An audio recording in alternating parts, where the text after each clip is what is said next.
আপনারা ইতিমধ্যে জেনেছেন যে গতকাল রবিবার রাতে 26/7/2026 তারিখ সিরাজগঞ্জ জেলা স্বেচ্ছাসেবক দলের যুগ্ম আহ্বায়ক সানোয়ার হোসেন শানু আমার ছেলে সিরাজগঞ্জ ইসলামিয়া সরকারি কলেজ ছাত্রদলের সাবেক সাংগঠনিক সম্পাদক শাফির আহমেদ জিসানকে বাড়ি থেকে তুলে নিয়ে হত্যার হুমকি দিয়েছে। সেই সাথে একই সাথে আমাকে উদ্দেশ্য করে অশ্লীল ভাষায় গালাজ করেছে এবং আমাকে হানির হুমকি দিয়েছে। একজন মা, আপনাদের বোন এবং একজন নারী হিসাবে আমার সম্মানে আঘাত লেগেছে। আমি এর তীব্র নিন্দা এবং প্রতিবাদ জানাচ্ছি। মূলত শুরুটা হয়েছিল জেলা বিএনপির দপ্তর সম্পাদক তানভীর মাহমুদ পলাশের একটি ফেসবুক পোস্টকে কেন্দ্র করে। সিরাজগঞ্জ প্রেস ক্লাবের নির্বাচন নিয়ে তিনি একটি পোস্ট করেছেন। ওই পোস্টে সানোয়ার হোসেন শানু আমার স্বামী সিরাজগঞ্জ প্রেস ক্লাবের সাধারণ সম্পাদক শরীফুল ইসলাম ইন্নাকে নিয়ে বিরূপ মন্তব্য করে। 26শে জুলাই রাতে সিরাজগঞ্জ শিল্পকলা একাডেমিতে জুলাই গণ অভ্যুত্থান স্মরণে স্মরণ সভা অনুষ্ঠিত হয়। সেখানে আমার ছেলে জিসান একটা সংক্ষিপ্ত বক্তব্য রাখে এবং সেই বক্তব্য ফেসবুকে পোস্ট করে। সেই পোস্টে সানোয়ার হোসেন শানু আমার ছেলেকে অশ্লীল ভাষায় গালিগালাজ করে এবং হুমকি দেয়। এই সানোয়ার হোসেন শানু গংরা সিরাজগঞ্জের অভিভাবক ইকবাল হাসান মাহমুদ টুকু চাচা সাহেবের নাম ভাঙিয়ে নানা অপকর্ম এবং মানুষকে হুমকি দিচ্ছে। তারা বলে যে মন্ত্রী আমাদের লোক এবং আমাদের কাছে বস্তা ভর্তি টাকা আছে, যেমনটি আমার ছেলেকে বলা হয়েছে। তার কার্যকলাপে সিরাজগঞ্জ বিএনপির ভাবমূর্তি নষ্ট হচ্ছে।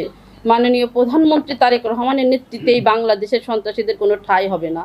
মাননীয় প্রধানমন্ত্রী তারেক রহমান ও সিরাজগঞ্জ জেলার অভিভাবক ইকবাল হাসান মাহমুদ টুকু চাচা এবং আমাদের মাতৃতুল্য মা রোমানা মাহমুদ চাচির কাছে অনুরোধ করছি, আমার ছেলেকে হত্যার হুমকিদাতা সানোয়ার হোসেন শানু ও তার ভাই শামীম এবং তার সাথে আরও হিমেল এবং যুবরাজ নামের কয়েকজন আছে। তারা নানানভাবে আমাদেরকে হুমকি ধামকি দিচ্ছে এবং আমাদের ছবি এআই দিয়ে এডিট করে আমাকে অশ্লীল ভাষায় গালিগালাজ করার প্রতিবাদে এবং সানোয়ার হোসেন শানুকে এর জন্য সানোয়ার হোসেন শানুকে দল থেকে বহিষ্কার ও গ্রেপ্তারের দাবিতে আগামীকাল 28শে জুলাই সিরাজগঞ্জ বাজার স্টেশন মুক্তি সোপানে আমি ও আমার পরিবার আমরণ অনশনে থাকব।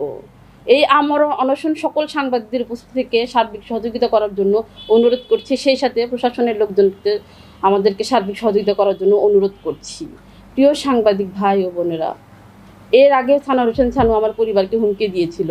এই বিষয়ে তারেক রহমান বরাবর আমরা লিখিত অভিযোগ করা হয়েছিল, কপি সংযুক্ত, কিন্তু কোনো ব্যবস্থা নেওয়া হয়নি। মাননীয় প্রধানমন্ত্রীর দৃষ্টি আকর্ষণ করছি, আমার ছেলেকে হত্যার হুমকিদাতা ও আমাকে শ্লীলতাহানির হুমকিদাতা সানোয়ার হোসেন শানুর বিরুদ্ধে ব্যবস্থা গ্রহণ করুন। তাকে ও তার ভাইকে গ্রেপ্তারের বহিষ্কারের দাবি জানাচ্ছি।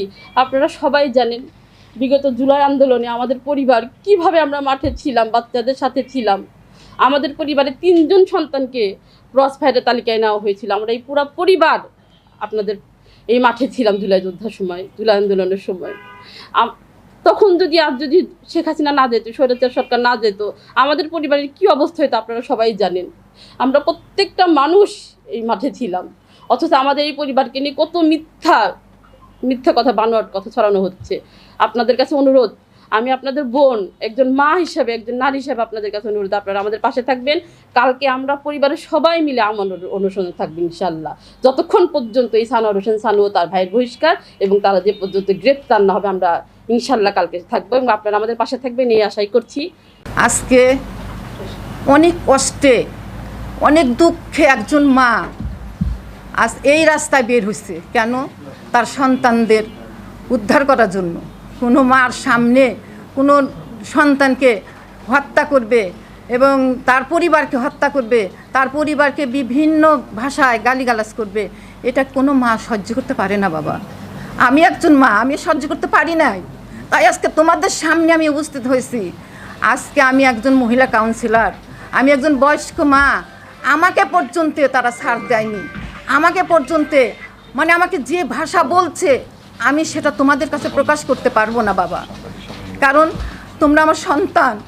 যে মায়ের স্তন খায় তোমরা মানুষ হয়েছো, যে মায়ের গর্ভে তোমরা ধারণ করেছো, সেই মায়ের গর্ভ যে জায়গাতে তোমরা বের হয়েছো, সেই জায়গাটায় যদি সেই সন্তান আঘাত করে, সেই মা কি কখনো ঠিক থাকতে পারে বাবা? পারে না। কিন্তু আজকে ওই সন্তান করে যারা আমাদেরকে এই পর্যায়ে নিয়ে আসছে, ওই শানুকে আমি 24 ঘন্টার আলটিমেটাম দিলাম। এই 24 ঘন্টার মধ্যে যদি তাদের গ্রেপ্তার করা না হয়, তাদেরকে যদি বহিষ্কার করা না হয়, আমরা অনশনে যাব এবং যতক্ষণ আমাদের মৃত্যু না হবে আর এরা যতক্ষণ গ্রেপ্তার না হবে ততক্ষণ আমরা অনশনে থাকবো ইনশাল্লাহ। সবাইকে ধন্যবাদ। আসসালামু আলাইকুম।